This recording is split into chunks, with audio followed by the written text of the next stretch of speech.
I don't think it has ever been as important as it is today to champion the great impact that universities have on our society.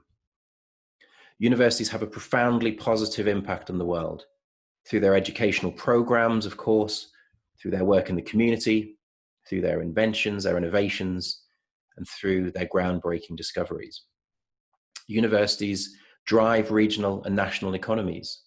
More profoundly, they help us to understand what it is to be human. They make the world a better place.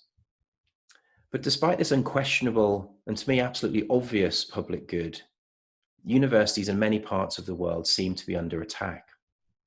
Across the continents, populist politicians are questioning the very worth of our higher education institutions.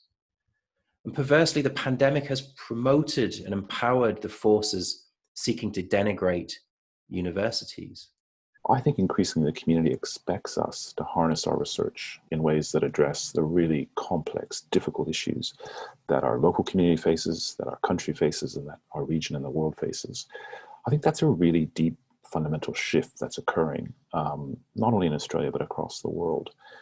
We just know that whether it's climate change, whether it's global poverty and social dislocation and alienation, whether it's the rise of an impact of technology, of course, things like the global pandemic, we just know that governments, firms, and indeed universities can't address those problems on their own. Perhaps the question we need to examine is instead, how can universities meaningfully contribute to the SDG process without unintendedly contributing to further injustices?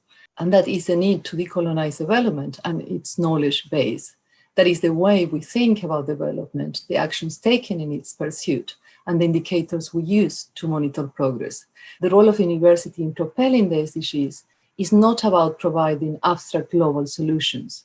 We need to cultivate spaces of and for epistemic justice. The SDGs are based on an unfounded optimism that the current economic model can help us achieve a just and sustainable world. So we need to question that model.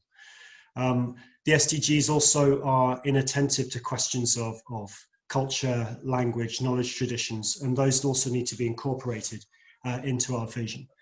So I would argue that the university also needs to be at the forefront of helping us reimagine that framework. I think that UCL has the responsibility to respond to student demands, but more fundamentally, as an authoritative actor in the fields of teaching and research, I think UCL must advance efforts for the SDGs and have an active voice in both national and global sustainability debates. However, there is definitely a limit of what academics can do to drive forward our learning in the classroom when it comes to sustainability.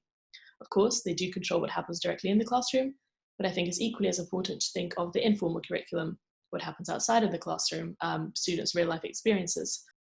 Universities have already been and will be increasingly part of not only the implementation of the SDGs on their campuses, I would say that's a relatively easy thing to do, but actually working with the cities and communities in which they're embedded, in the regions and the countries in which they're actually working, to not only influence what's happening in practice just now, but to educate, train and influence a new generation of researchers, of academics, of learners, and activists and practitioners who will make the SDGs possible in the sort of 10 years that we have to make that happen.